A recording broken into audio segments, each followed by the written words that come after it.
The Chappies welcome you again this week. Have a look around. Great restorations here, for sure. The Chappies love it when you join them for words of encouragement. Stay tuned, won't you? This is just a short tour of a great collection of restored vehicles, and we are only showing you some of them as time is limited.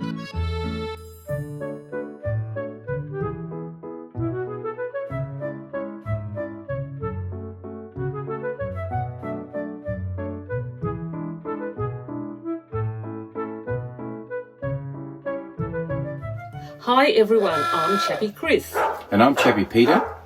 Hey, we really appreciate you coming with us each week as we visit various intriguing places, events and venues. Today, why not accompany us down memory lane in the motor world in Parkes, New South Wales?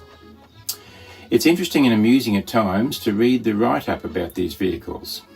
Have a look at some. Pause your device if you need longer.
Great to catch up on the history of each of these via the descriptions provided, evoking reminiscences of those cars' former glory. Restoration is a positive process, whether it's rehab in hospital, fixing a torn library book, restoring that old motorbike or Volkswagen copy van. Yes, that's right. Just about everything we read anywhere is for our information, correction, instruction, warning, amusement, entertainment or example, Christine. Take history. It not only reminds us of the past, it provides examples and warnings from which we can learn. We find the bestseller ever to come our way. The Bible records an assortment of writings including history, good news, warnings, poetry, love letters and prophecy, all for our edification and well-being. We have the past written about, how to really live now, and the future foretold. That's pretty good, Christine. The Bible's main theme is the restoration of humanity's relationship with God. The theme is woven throughout the Bible, from creation and man's fall from God's favour, known as the fall, to God's plan of redemption and restoration through Jesus Christ, and ultimately to the restoration of all things. Not just motor cars, Christine. That's right. Let's see for a moment what is written about God, for example. Did you know he is a restorer? Yes, true. He restored the prodigal son to his dad. He restores lost sheep like us. He works on us like a restorer does on an old car. We hear that we are his workmanship, work of art if you like, and he is reluctant for any to miss out, Peter. Yes, that's right. And we find that at the right time, in the future, God will make all things new. He will restore them. And can you imagine the great restorer, like this character, walking away saying as he retreated, "Your situation is too hard." Unimaginable for sure. Anyway, let's see what is written about us now. Lots, no doubt. The important thing is that God will not give up on restoring us. Read the parable of the lost sheep. He's reluctant to let anyone perish, but that is their choice if they do not want to be restored. Can you imagine anyone refusing the offer of help, Peter? Unthinkable. Restoration is tops, Christine. Just remember how happy we are to be restored to health, for example. Christians are restored to spiritual life after being separated from God, hopelessly lost like a sheep.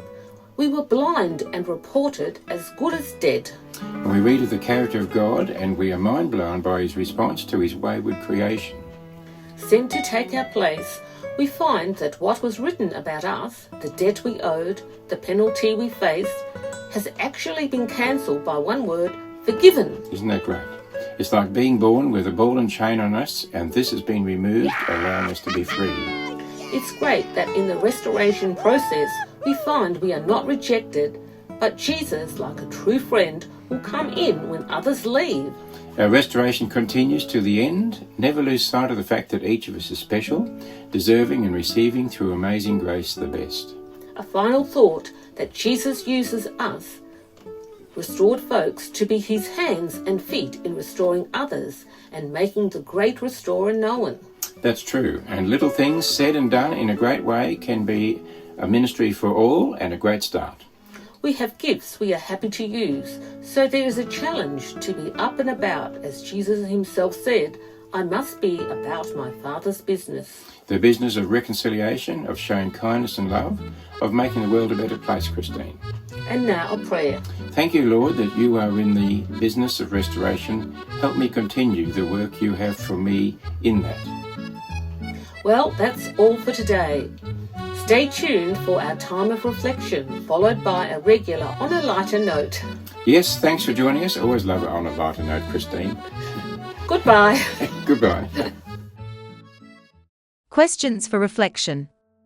Have you ever restored something? How did it feel? Consider a time when your relationship with someone was restored. Is there some area in your life that needs restoration? How might you go about that?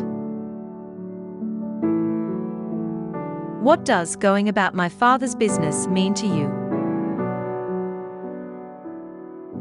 What little things can you say or do this week in your role of being the hands and feet of Jesus?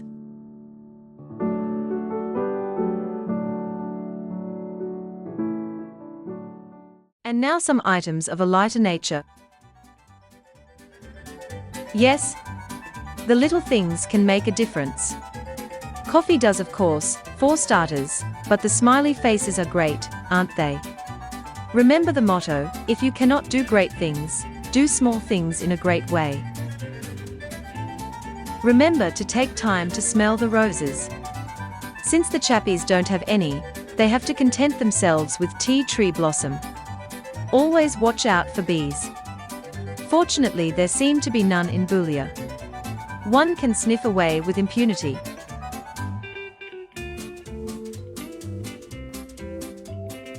Driving the Corellas out of town with a council shotgun. Blanks, of course, but the birds don't know that. It took about a week to achieve empirical victory. Now the Galas have taken their place. They are almost in plague proportions. No relief from noise or shredded gum trees. Not funny. More gunshots imminent for sure. The Corellas are gone, plenty of room out bush. They chewed through electric wiring and shorted out power. Not to mention the damage to trees. And now the Galas are back, almost in plague proportions as well. They are the lesser evil, however. We can send some over to your place if you are feeling lonely. There's probably enough Galas in your town already, mostly stealing cars and being a pain. Have a lovely week, and remember, do little things in a great way, and be encouraged. Many blessings.